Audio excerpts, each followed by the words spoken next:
Muito bem, voltamos com Conexão Poder deste domingo, debatendo a Operação Ararate, que abalou as estruturas políticas e emocionais de Mato Grosso. Emocionais, eu digo, no sentido dos políticos aqui em Mato Grosso, na semana que passou. Marcos Lemos, jornalista Marcos Lemos, secretário de Comunicação do governo, vou te perguntar, qual que é a avaliação que você, enquanto secretário de governo, faz, aliás, de toda essa confusão que tomou conta de Cuiabá e do Estado? Eu acho que o principal para o... Houve abuso da PF, houve abuso do MPF. Como autoridade é muito difícil pirotecnia. Houve pirotecnia, é muito difícil se falar nesse teor. É uma operação muito grande, movimentou muitas pessoas. Tem gente que, a cada dia a gente descobre uma nova pessoa que foi visitada, teve busca e apreensão, então parece que até não acabaram. Ainda falam que vai ter mais uma, mais duas. A preocupação do governo do Estado é que as coisas aconteçam de forma célere e transparente. Tem muita coisa que fica na dúvida. Se o próprio ministro está proibindo de divulgar, quer dizer, isso aí vai se arrastar quanto tempo? Uma das preocupações que deixou o governador mais assim ligado é a questão das obras. Até onde isso aí pode atrapalhar a Copa, pode atrapalhar a obra, porque a ideia do governo é, como novo marco temporal, 31/12, o final do mandato dele. Então ele persegue essa meta de concluir todas essas obras até 31/12. Nós sabemos que o VLT não tem como, mas ele acha que uma parte do VLT já vai estar funcionando.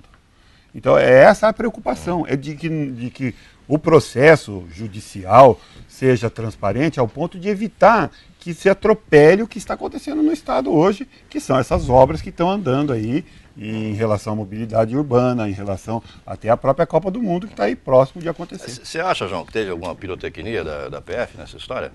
Olha, o formato como foi feito, porque, veja bem, uma operação da Polícia Federal que começou na madrugada. Quando o dia clareou... É bem na surdina, meu. O cara acorda com a PF na casa dele. Vai avisar? Se avisar... Não, mas eu flagrante, pelo menos, mas não questiono isso. Não questiono isso não, Paulo. O que eu questiono é o seguinte... Mas também não precisa, que eles eu sabem acordo 5 horas da manhã, 5 e pouco, e começo a olhar os sites, né? E era 5h20 por aí, já existia alguns sites que tinham essa notícia. Tinha vazado. Repórter MT. Já tinha vazado. Exato. Enquanto veículos de comunicação até de maior porte ainda não tinha informação. Então, assim, dá a impressão, escuta, como é que é esse negócio? Como que funciona isso? Como que alguns sabem? Eu sei alguém lá dentro eu sei que o jornalismo não dorme, mas calma lá. Desde que o mundo é mundo, isso ocorre. Sites, porque algumas televisões têm imagens que os outros não têm. Mais grave do que isso. Mais grave do que isso. É o furo. Nós sabemos aqui em Cuiabá, a influência. Eu estou aqui 3 contra 1, mas eu vou falar, né? Até porque eu corro bem. Nós sabemos... Como assim 3 contra 1? Não entendi. Nós somos 3 jornalistas, tá? Não né? é jornalista. Os meios de comunicação de Cuiabá, na sua grande maioria, são loteados em termos de interesse de governo e contra o governo. O problema é que quem soube as informações primeiro, aí que a gente começa a questionar. Quando você faz esse fatiamento, quem começou a noticiar primeiro? Quem está tendo mais informação sobre isso? Do veículo de comunicação tem sempre esse questionamento, não é mérito de quem está apurando. Se a coisa é feita para se eu não for vazar... lá, matei lá... mas eu pergunto assim, quem tem mérito de fazer isso? Por que são justamente aqueles que são patrocinados por tais grupos? A quem interessa vazar a quem interessa essa relação? É essa a questão. Porque, veja bem, nós estamos vivendo um país no momento que não existe uma instituição no país de tal credibilidade de 0 a 100, nem igreja mais. Então, quando você vê uma monta desse tamanho, e algumas coisas feitas da forma que foi feita, que atende muito mais ao gosto popular, e aqui eu não quero entrar na questão jurídica, se deveria ou não deveria acontecer, não é essa a questão. Quando eu falo ao gosto popular, por exemplo, a quantas pessoas interessava que o deputado estadual Riva aparecesse algemado? Lógico que isso dá um lobby enorme. Mas calma lá, fizeram tudo isso e um dia depois... O ministro acaba reconhecendo que foi eu legal. errei. Calma lá, eu não posso... E quem vai pagar essa conta? Foi um erro enorme, jurídico, né, Marcão? Você que... E quem vai pagar essa conta? Não, é porque o cara fala, não, eu errei. Mas aí já escracharam o cara algemado no Jornal Nacional, na imprensa mundial, e aí solta. Não, eu errei. É que o cidadão acabou aí ele fica execrado. Não, mas aí eu pergunto o seguinte... Quem pune o juiz que errou? Aí eu pergunto o seguinte, segundo dizem aí, eu não sei, o deputado Riva tem 100 e tantos processos, 200 e tantos processos. E mesmo mas tendo essa isso, prisão não tinha nada a ver não com tinha nada a ver com processos. Isso. Esses processos, tudo que ocorreram, não levaram à prisão. Levaram. Então, vamos explicar direitinho, até para quem está em casa a entender, por que que foi... Estamos falando para quem está em casa entender. Não, porque a gente está discutindo entre a gente aqui, alguns termos, as pessoas não entendem. Por que que foi ilegal? Me ajudem a explicar. o glorioso José Riva foi preso. Por que foi ilegal? Segundo o ministro, na decisão que mandou relaxar a prisão de um habeas corpus, ele teria sido induzido ao erro Pelo Ministério Público quando Federal. o Ministério Público Federal apontou que ele era um deputado cassado. Cassado, presidente da Assembleia afastado. Ele não era um deputado afastado, ele era um deputado, da Assembleia um deputado estadual da ativa, afastado das funções de presidente. Administrativas da presidência. Continuou com o mandato então parlamentar. Fica essa dúvida. Logo tem imunidade parlamentar. Se você está olhando assim do prisma de cima para baixo, se um Supremo, que é a última instância da justiça, é levado a um erro desse, quantos outros erros não aconteceram? Mais na parte de baixo, né? Não, a quem interessa, mas aí a pergunta entra a quem interessa induzir o ministro a erro? Viu, André, mas coisa que interessa muito à população a gente explicar, porque no senso comum as pessoas estão achando que o deputado Zé Riva, não, que ele foi preso pelos processos que ele tem. Não tem nada a ver. Não tem nada a ver com o processo que ele tem. É isso que eu queria deixar claro. Inclusive, não tem nada a ver uma coisa com outra. Foi uma ação diferente disso. Tá? Mas as pessoas não associando isso. Então, verificando agora, isso que o André falou é fato. Ele foi absolvido, já soltaram ele? Foi revogado. E a outra questão, esse ministro soltou ou pediram para ele soltar? A defesa pediu para ele soltar. Existe já aí no ar, né? O pessoal falando, existe burburinho. Gente de Brasília chegou a me falar isso. Não, o Kassab bateu o pé. Ou solta, ou a Aécio está me esperando para uma conversa. Coisa difícil de acreditar. Cai naquela história existe a conversa. Existe a conversa. Tá? Mas aí explicando. Assim como é fato existe também... a conversa não quer dizer que seja verdade. Mas ninguém está dizendo que isso é verdade. O problema é que nós voltamos ao... O que é verdade nisso? Nós voltamos ao início do programa. O que é verdade e o que não é verdade. A história toda parte desse princípio. Mas aí nesse meio tem uma verdade. O ministro do Supremo foi indicado pela presidente da República que está aí, que está interessado na eleição. Isso é fato. Isso é verdade. Fato. Tá? Agora, se houve essa conversa, não houve, então você vai encontrar ele muito... Foi pelo Lula. Não, ele foi pelo Lula. Não, por esse partido. Sim, pelo partido por esse partido. Eu estou dizendo o seguinte, se houve essa conversa do Kassab ou não houve essa conversa, não vai aparecer se houve ou não houve. Ela vai ficar no campo da fofoca. Mas o Kassab tem essa força toda? Eleitoralmente tem. Nós estamos falando do estado de São Paulo. No eleitoral tem. Estamos falando de São Paulo. Estamos falando de um prefeito em São Paulo que está em decadência. Terrível, não conseguiu decolar. O Fernando Haddad não conseguiu decolar em São Paulo. Aqui estou falando de política. Sim. Se houve a conversa, não houve a conversa. A fofoca existe. O deputado José Riva falou aqui neste programa. Sim. Vocês estavam no programa, eu não estava, eu vi, eu sei. Quer dizer, o Ministério Público acusa ele de 100 e poucos crimes, o Ministério do Estado de Mato Grosso, a Justiça condenou ele em alguns casos, em outros não, está sempre aquela dúvida. Sempre inclusive a presidência, em relação ao afastamento da presidência. Tá sempre, que ele teria roubado num período de tempo que, para mim, é crime de continuidade delitiva, não dá mais de um processo, só dá um único processo, tá? Tudo bem? Repartiram em vários já. Roubar o mesmo carro não é vários carros. Ele roubou 500 milhões. Tá, tudo bem. 500 milhões, não, 200 milhões que ele fala, não é 200. Se ele recebeu, se a Assembleia, que é um poder constituinte, o poder está longe dos homens, aquilo é uma instituição, recebeu só 200 milhões, então ele roubou tudo? E como é que funcionou a Cadê o resto? O que aconteceu? É isso que você está questionando. Essas dúvidas e aí, como o pessoal é distante dessa realidade, a maioria da população é distante porque ela é saturada, ela ela chega a ser até, de certa forma, raivosa com a classe política. Um senso comum, né? Então fica aquela coisa sem você conseguir interpretar a lisura do fato. O processo por inteiro. Nós temos aí a questão do ministro Toffoli, como também temos a questão do ministro Gilmar Mendes, que é de Mato Grosso, que faz em relação que ele foi indicado pelo Fernando Henrique Cardoso. Aí nós vamos voltar para o Celso de Mello, que foi na época do Sarney, e fica aquela coisa difícil de compreender. Marco Aurélio pelo próprio Collor, que são parentes, inclusive. E é muito assim fácil hoje, aquilo que eu já falei aqui na segunda pergunta de hoje, assim, é muito fácil para qualquer cidadão, inclusive para mim, jornalista, para você, acusar uma pessoa. É fácil você estar num programa desse aqui e falar, o fulano de tal, o político de tal, me ofereceu dinheiro. Coitado dele, ele vai ter que se justificar. Ele vai ter que se justificar. Basta você falar, não precisa provar nada, que aí o Ministério Público vai para cima. Em relação a essa questão do Riva, a revogação da prisão dele, então, não significa, para quem, eu sei que nosso público é qualificado, mas assim, para quem tem dúvida ainda, a revogação da prisão foi em relação a um suposto erro, pelo menos o juiz que mandou prender e mandou soltar também, interpretou assim, em relação a outro detalhe, que é a questão do foro, e a questão da presidência. E pela lei não só quer dizer poderia que ele ser foi preso, absolvido, que ele é só que ele foi poderia ser inocentado. preso em Isso não está em flagrante curso. delito. Não poderia ser preso exatamente. em operação. Então, Nem foi uma ele revogação e em relação nem à o prisão. governador. A prisão Fizeram dele. a coisa errada com o governador também, no meu ponto de vista. Porque ele não teve... Que flagrante Não, foi que o governador crime. teve? O que foi crime.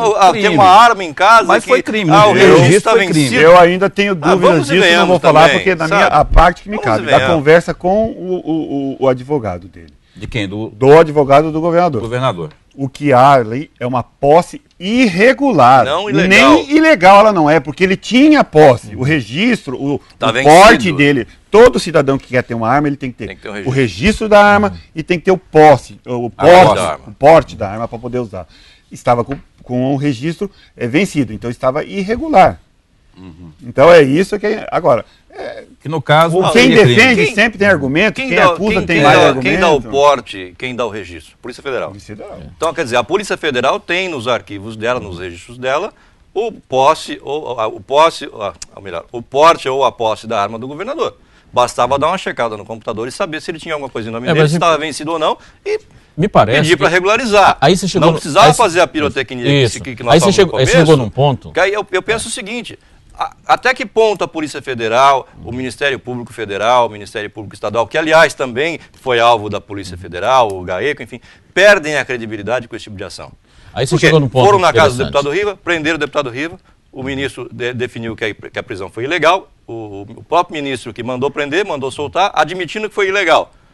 Ora, Induzido cadê a a erro. credibilidade? Foi induzido Mas a o erro. cara sai execrado. Induzido a erro Mas aí pelo você chegou num MPF. ponto. Isso, Quer aí- dizer, a credibilidade desses meios investigativos e, enfim, punitivos e sei lá mais o que, Errei, vai pronto. por água abaixo. Mas, André, aí você chegou num ponto que eu acho que é crucial nessa operação. Primeiro, enquanto cidadão, eu quero mais quem cometeu o crime vai para a cadeia. Sim. Agora, eu quero quem cometeu o crime. Seja os que estão aí, seja outros, alguma coisa assim. A forma como é feita, ela suscita uma dúvida terrível, que daí você puxa todo mundo numa vala só. Não é só em relação à questão da arma. Aqui a gente pode citar alguns casos de alguns empresários que tinham pegado dinheiro e tinha declarado no imposto de renda. Pode citar o caso do próprio prefeito Mauro Mauro Mendes, Mendes. que imediatamente foi lá com a Declarou documentação. imposto Não foi só conversa, foi com documentação que mostrou para até aqui. Eu fiz algo legal. Mesmo assim, foram lá. E vem para a imprensa, todo esse processo, ele é divulgado dessa forma. Aí vem a questão, que eu falo do cunho político muito forte. A quem interessa que todos os agentes políticos, todos os agentes públicos estejam na mesma vala nesse dado momento. Ao puxar todo mundo para essa vala nesse dado momento, suscita a teoria da conspiração. Que vem lá do Planalto. Isso. Há uma conspiração para dizer o seguinte, escuta, aqui é um espaço que eu perco, mas se for discutido pau a pau, eu vou estar nas cabeças junto. Então, vamos puxar todo mundo junto, que eu mato o principal discurso que vem contra a minha campanha. Tá, mas o próprio Planalto divulgou no dia da operação matéria em nível nacional de que a Operação Ararate e toda essa... vou falar aqui, toda essa pirotecnia feita pela PF era uma retaliação. Tá, André, mas vamos lá. Se é a teoria da conspiração... Aí derruba a tua tese. Não derruba, ao contrário, reafirma. Se é a teoria da Retaliação conspiração... aos aliados. Vamos fazer aqui uma analogia. Como que se retalha aliado? Como que você faz esse processo? E vamos fazer uma analogia. O cara que quer cometer um crime. A gente conhece isso, manda matar tal. O cara é o primeiro a aparecer no velório. Vai lá e chora. Lógico. fala viúva. Tudo uma Se eu tô- encenação. exato, se eu estou fazendo uma conspiração, eu tenho que fazer parte do processo. Porque se eu fugir do processo, não vai falar, foi aquele. Eu sou o primeiro a gritar, escuta, gente, isso aí está errado. Não é assim, não, tá, não fui eu. Nós estamos falando de conspiração, não estamos falando de. Né?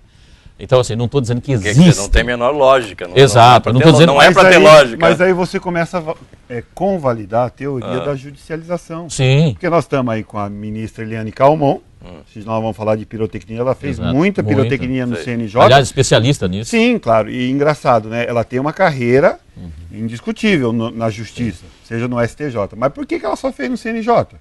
Quer dizer, fez uma pirotecnia do tamanho do mundo para se aposentar e ser candidata a senadora?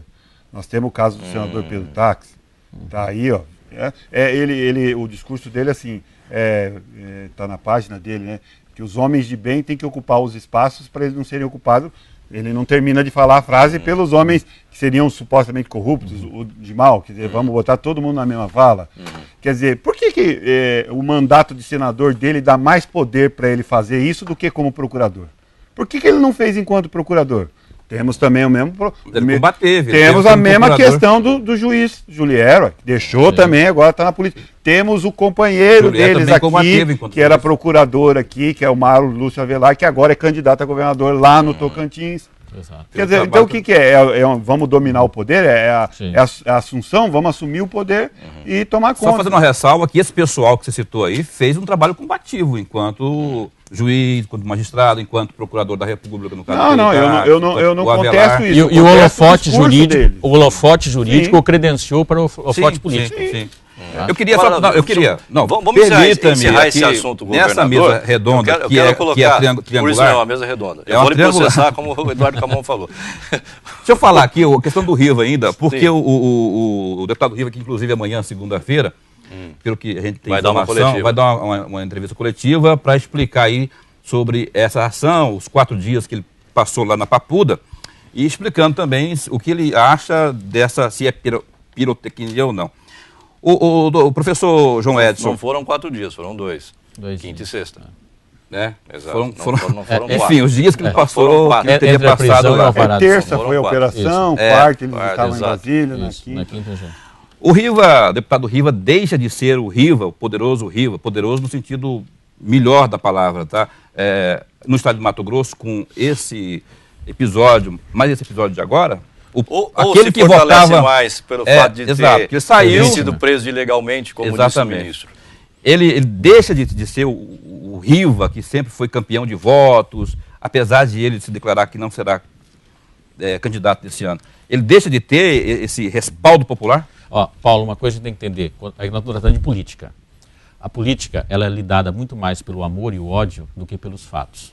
Quando eu construo um discurso em cima da moral, isso destrói. Quando esse discurso é construído em cima de outros fatores que não esses fatores vai criando casca grossa. Se nós olharmos se nós formos olhar pela relação dos processos e pelas acusações, ele dizer assim, olha, a carreira do Riva teria acabado lá na década de 90, final da década de 90. E de lá para cá ele veio acrescentando votos.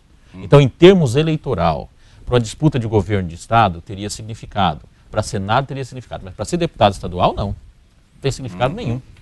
Tá? Para ficar dentro do patamar que ele estava, se ele tiver liberação jurídica para isso e tiver disposição para ser candidato a deputado federal, estadual, será outra vez com 100 mil votos e passado isso aí. Você pensa assim também, jornalista, meu colega, agora jornalista Marcão? Jornalista da mesa redonda. Eu penso, foi a pá de cal pro Riva, não? Não, eu não acho que seja pá de cal. Eu acho que ele já está muito saturado. Ele tem, por reiteradas vezes, colocado que ele está cansado, não quer mais também.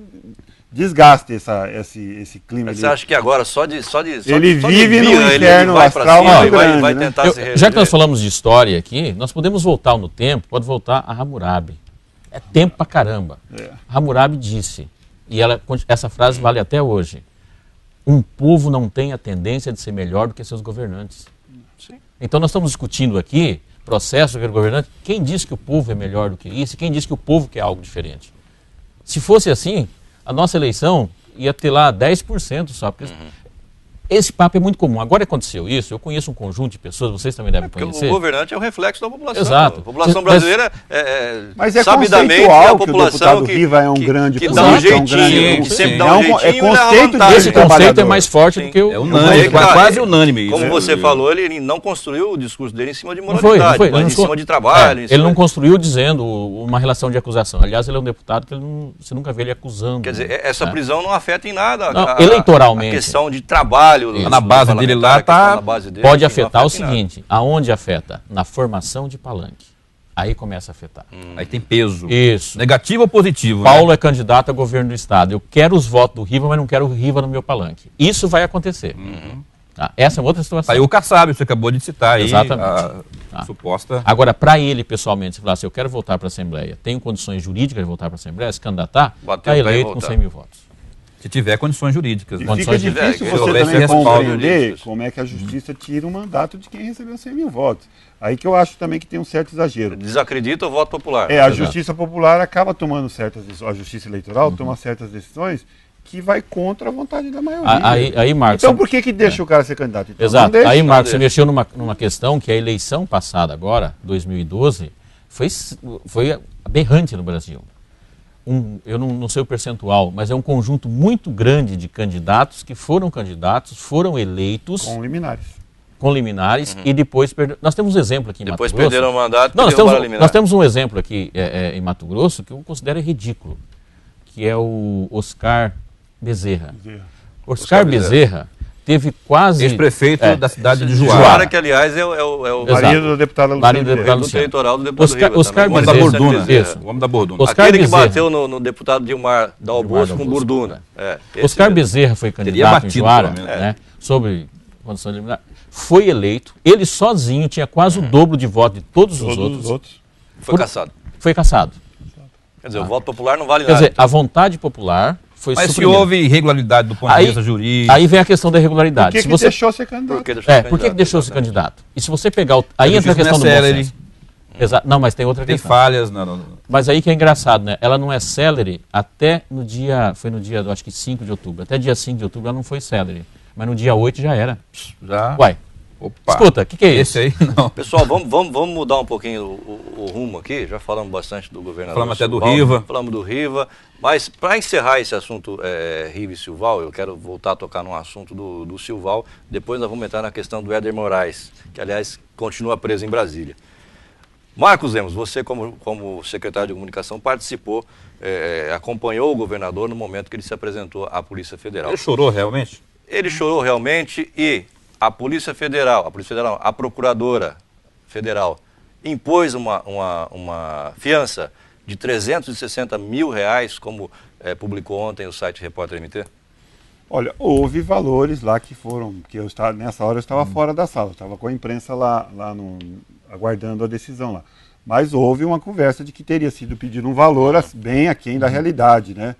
E houve uma Quem ou além? Além, né? Além da realidade. Além da realidade. Aí houve uma disputa lá que quem mandava no processo, né? Quem era o que conduzia, porque no caso aí compete ao delegado, não ao procurador, não ao membro do Ministério Público. Então, o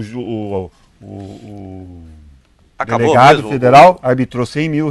Mas o governador acabou conduzindo a situação toda lá e deixou Sim, junto com os advogados. Ulisses Rabaneda.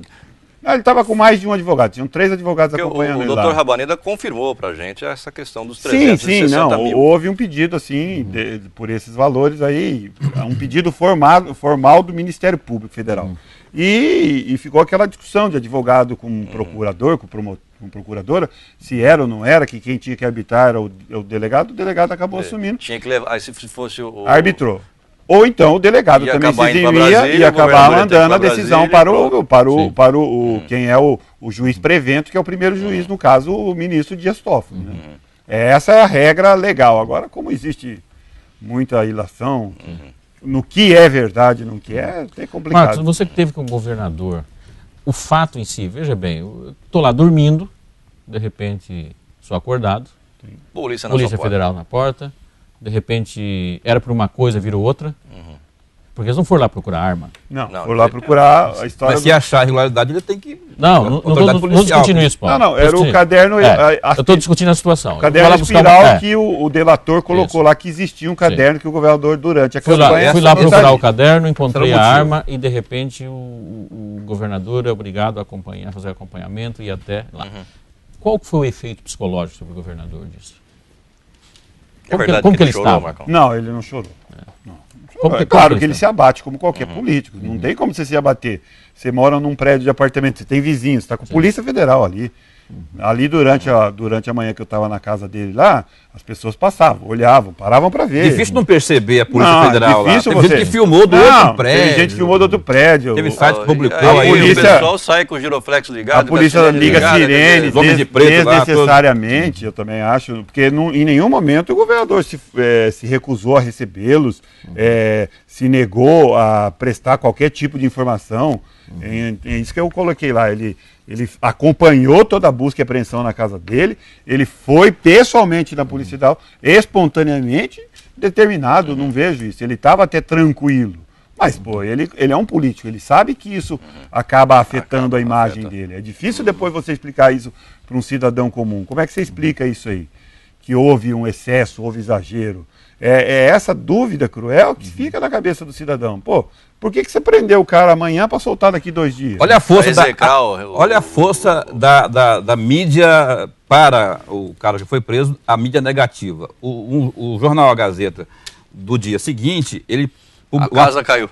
Uma capa preta com as principais autoridades a casa caiu. Do estado de Mato Grosso ali, de forma direta ou indireta, ligadas à Operação Ararate. Tidos, aí o cara que você acabou de falar aí vai pensar o quê? Vai pensar que o cara é bandido, a imagem dele fica arranhada. Até para a gente falar aqui, nós estamos falando para o cidadão, de não parecer que nós estamos aqui defendendo A, B ou C. Disso, não é isso. Estamos discutindo a legalidade ou não, a necessidade ou não desse tipo de coisa. Nós estamos discutindo os modos operantes das coisas. As manchetes que saíram assim, o Supremo decretou a prisão do deputado Rive, do Éder Moraes, do ex-secretário Éder Moraes, saíram outras tantas informações que tinham prendido outros secretários, que teve busca e apreensão no Palácio, não houve, até no despacho o ministro colocou que não via necessidade, porque ele não acreditava que se existisse um caderno espiral desse, o governador guardaria ele no local de trabalho dele.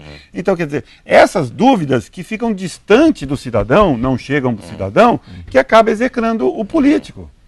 Aí nós vamos voltar à história. Quantos políticos não foram execrados e agora estão aí não voltando, depois de 20, 30 anos, mas e aí? Você riscou a carreira política do cara, entende? E o Éder Moraes? Assim, para que fazer tudo isso? É o seguinte, o governador tem residência fixa, todo mundo sabe onde ele mora, o deputado Riva idem, o seu Éder Moraes idem, quer dizer, não que sejam, não tenham que responder, não tenham que ser interpelados, mas precisa ir lá 5 horas da manhã, como se fosse pessoas fugitivas e prender assim na surdina, não bastava ir a qualquer momento, olha, o senhor está preso por isso, e levar e pronto. E a sociedade vai ter que conviver aí. Precisava dessa operação continuam toda. As especulações de que vão ter novas operações, que você vai conviver com isso. Eu tenho certeza que está assistindo... Não foi visitados, não foram só o Silval, o Riva. Não, são 70 mandados de busca e apreensão. Muitos empresários e muitas empresas também foram visitadas por agentes, né? Não, e aí entra uma questão ali que assusta, que é o seguinte, não dá vontade mais de fazer cheque. É uma situação muito difícil. O dinheiro, você me paga, eu não sei de onde veio o dinheiro, de repente eu sou a ponta de um dinheiro que está vindo... Quer dizer, alguém que prestou algum tipo de serviço, vamos entrar no Éder Moraes, como o Paulo falou, prestou algum tipo de serviço para o Éder Moraes enquanto ele foi secretário da Casa Civil, enquanto ele foi secretário da Copa, enfim, da MT Fomento e outras coisas. Alguém que pegou um cheque dele com um pagamento de algum trabalho que fez para ele, depositou na conta, quer dizer, essa pessoa é suspeita também? Eu vou fazer uma analogia aqui. Eu acho para a gente, até para o nosso telespectador, entender o que a gente quer dizer. Há muita fumaça nesse negócio para não existir fogo. O problema é colocar uma cortina. A forma como foi feita, colocou uma cortina nesse processo. Ou seja, ao invés de esclarecer a sociedade, confundiu muito mais. Confundiu muito mais. Veja o seguinte, nós estamos em 4 pessoas aqui que somos interagidas com o mundo político, com o mundo dos negócios, com a comunicação, com uma série de coisas. Quem de nós tem clareza sobre isso? Agora você imagina como ficou a sociedade. Então a grande discussão é sobre os modos operantes, como a coisa ela vem acontecendo. A forma como vem acontecendo é muito mais uma ação política em volta do processo da eleição, e aí quero voltar a Ibsen Pinheiro. E por que eu acho que ela é importante? Porque Ibsen Pinheiro era favas contada para ser presidente da República. Por que ele seria presidente da República? Porque ele foi o maior ícone de derrubar o Collor. E por que não interessava naquele momento, se você olhar, e depois foi comprovado, aqui não estou falando de exposição não, foi comprovado que uma articulação paulistana ou porque derrubou. Ele era do Rio Grande do Sul? Porque ele era do Rio Grande do Sul, ou derrubou. Entendi. Um bairrismo, né? O próximo presidente foi de qual estado? São Paulo. E isso aqui não é ilação mais, isso aqui está comprovado, depois de quase 20 anos, foi comprovado que houve uma articulação, inclusive com gente do próprio partido dele, e quando fala assim, escuta, mas aliado...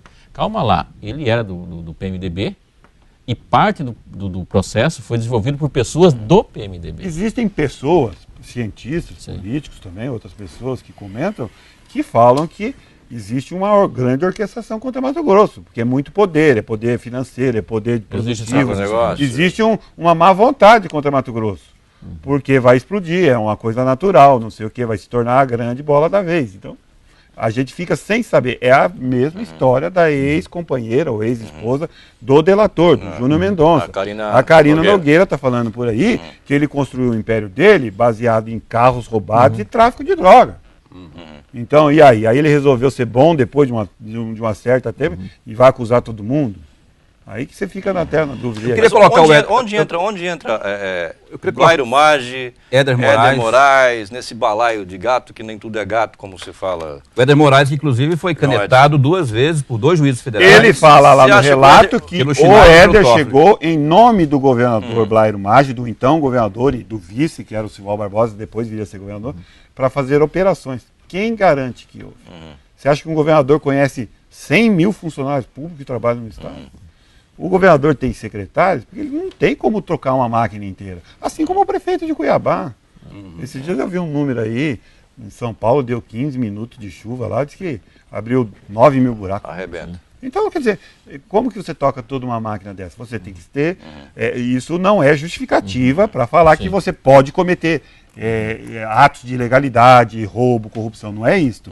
Mas a estrutura pública é muito grande, ela demanda uma série de tomadas de decisão. Mas pode ter sentido que o delator citou. Sim, pode ter claro, sentido também. pode, como também pode não ser. Como que vai ter esse controle? A figura do senador respondendo, Blairo o que liga? O que liga tudo isso é a questão econômica. Porque o ministro negou a busca e apreensão na casa do Blairo Maggi, no escritório, na empresa. Para achar que não tinha nada de... Ele cita o Blairo Maggi no inquérito, você vê claramente ali citando ele. O inquérito foi parar no Supremo por causa do senador Blairo Maggi. Exatamente. E aí já falam que não tem ninguém fora disso aí. Tem mais deputado federal, tem mais senador. É isso que é difícil. Você vai botar todo mundo, cara. Vai todo mundo virar uma vala comum. Para minha conta, o senador Blairo Maggi é um homem de bem, o governador Sival Barbosa é um homem de bem, o deputado Riva é um homem de bem, como outros que estão aí, os empresários que tiveram isso aqui lá. Até que se prove em contrário. Então que se julgue e aponte. Não, tudo bem. Vou te botar na saia justa agora, Marcão. Você acha que o Éder Moraes é um homem de bem também? Ué, até que se prove em contrário, cara. Ele sempre foi um homem público, tá envolvido com questão de futebol, não sei o quê. Ele é um cara polêmico, ele gosta da exposição pública. Aquele caderninho que acharam na casa dele. Então, mas está na mão. Será que é a mesma coisa que eu... por ele, como acusou o é a mesma coisa que eu antes da conclusão do inquérito. É a mesma coisa que eu anotar o nome dos 3 aqui. Ó, vou anotar o nome dos 3 aqui. Vou botar um valor aqui. Tá lá. BM 12. Eu não sei nem nome, BM. 12M. BM significaria Blairo Maggi. Então, né? e 12 seria 12M, seria 12 milhões. Quer dizer, quem garante que esse papel sempre existiu? O prefeito de Rondonópolis, o Pessoal Muniz, ele também está citado, nesse caderninho. Quem não está citado? Aí ele falou o seguinte, o Éder Moraes plantou esse caderninho, esse suposto caderninho, é uma folha, né? Com alguns nomes e algumas siglas, quer dizer, já para envolver deliberadamente essas pessoas. Uma coisa teria... Você não pode descartar essa possibilidade. Não é uma teoria sem nexo. Né? Como seria a teoria da conspiração. Aliás, um abraço para Rondonópolis, nós estamos também em Rondonópolis. É fácil a gente botar ali. Então vamos engrossar a lista. Já tem a lista lá, tá com o Tarso Genro, não sei o que lá. Não, põe lá, põe Luiz Inácio da Silva lá, põe o Lula lá. Põe o Lula e põe a Dilma lá também, mano. Quer dizer, quantos Luiz Inácio da Silva deve ter? Aí já iam falar que é o Lula. Enfim. Nesse mesmo bojo aí, como estão fazendo agora, veio à tona agora a ex-esposa do Júnior Mendonça, falando aí, jogando titica de galinha no ventilador. É difícil de desassociar a Arca de Noé da Ararat, pela questão do fomento, questão de dinheiro, de empréstimos com factores, etc. e tal. Exato. A pergunta é geral aqui. Já que o Júnior Nogueira seria um novo arcanjo? Exatamente, o arcanjo. Existe, professor João Edson, a necessidade, não só no estado de Mato Grosso, mas estamos falando especialmente de Mato Grosso, de ter sempre um arcanjo da vida. Fomentando a economia? Não, fomentando a economia não, fomentando a eleição. Estamos falando de eleições 2014. Precisa. Não deixa de fomentar a economia. Quem será o arcanjo desse ano, já que o Júnior Mendonça está lá, mesmo dando uma de bonzinho, delator premiado.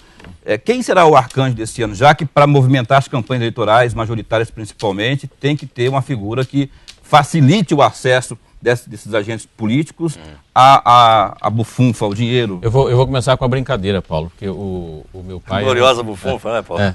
Essa é gloriosa mesmo. O meu pai é dado muito às frases de efeito, ele gosta sempre de explicar as coisas através de uma frase, né? Eu ouvi ele dizer uma vez, olha, se você casar bem, não se preocupe, pode separar, mas se você casar mal é para sempre. Como esse pessoal tem casado mal, né? Uma situação... Maus casamentos. Situação difícil.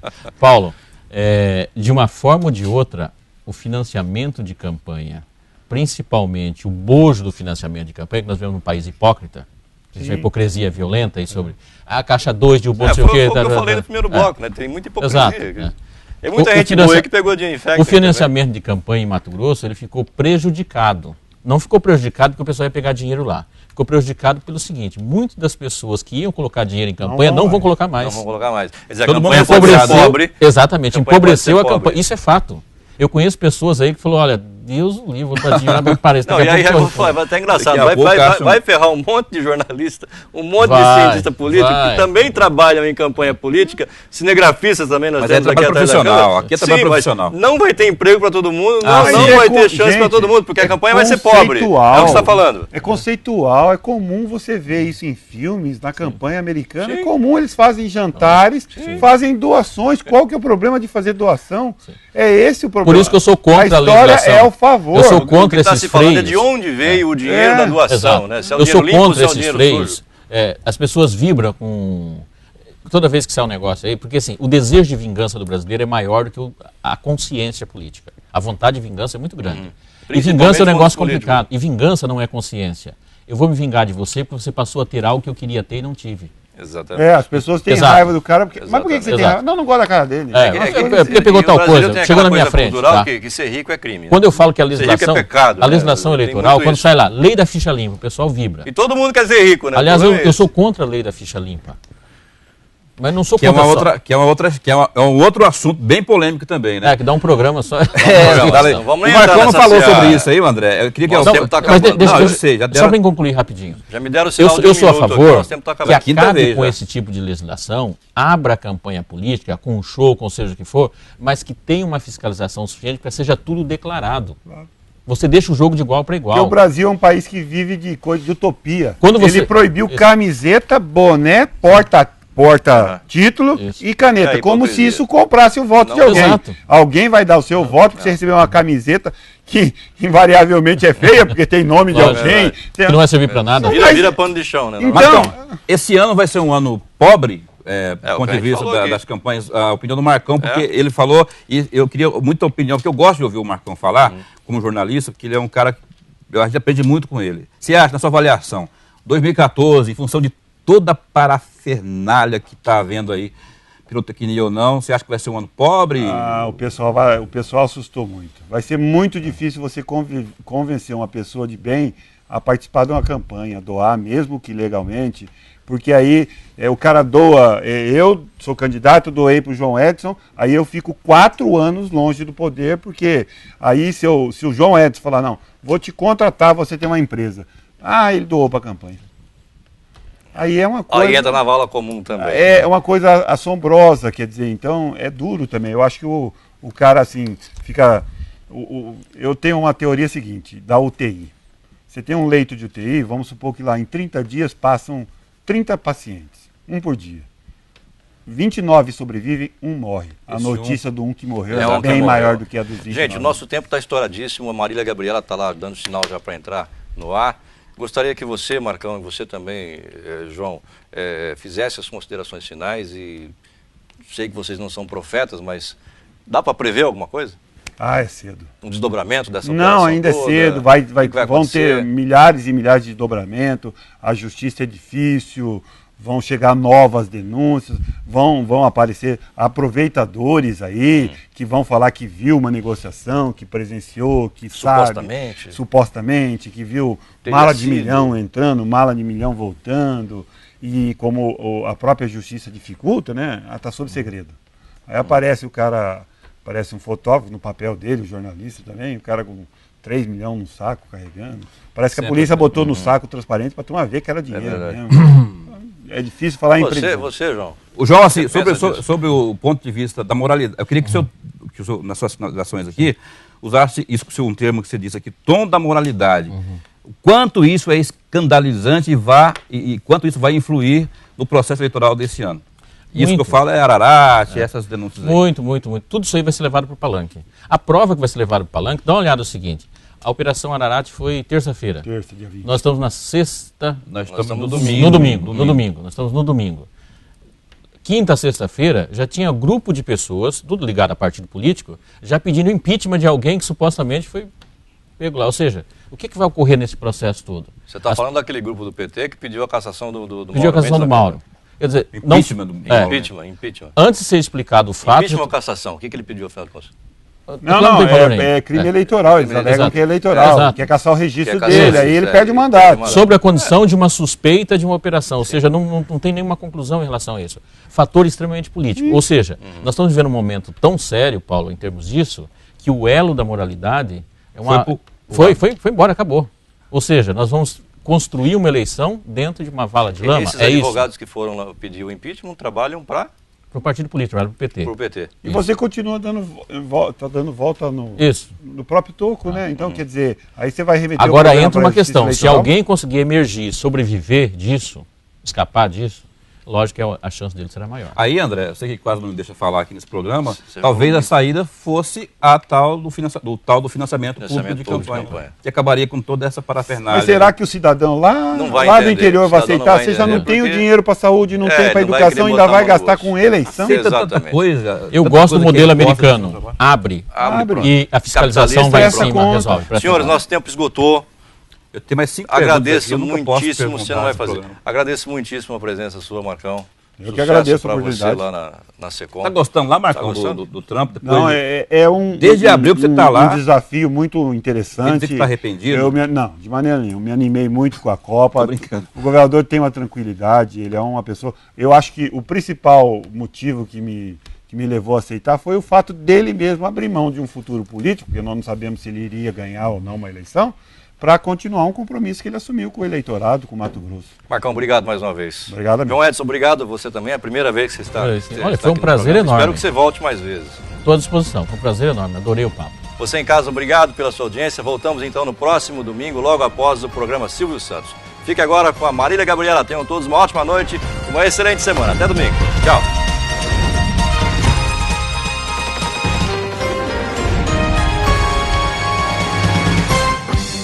Conexão Poder. Oferecimento Unimed Cuiabá. Fumar tem um sabor indigesto para a saúde. Cuide-se.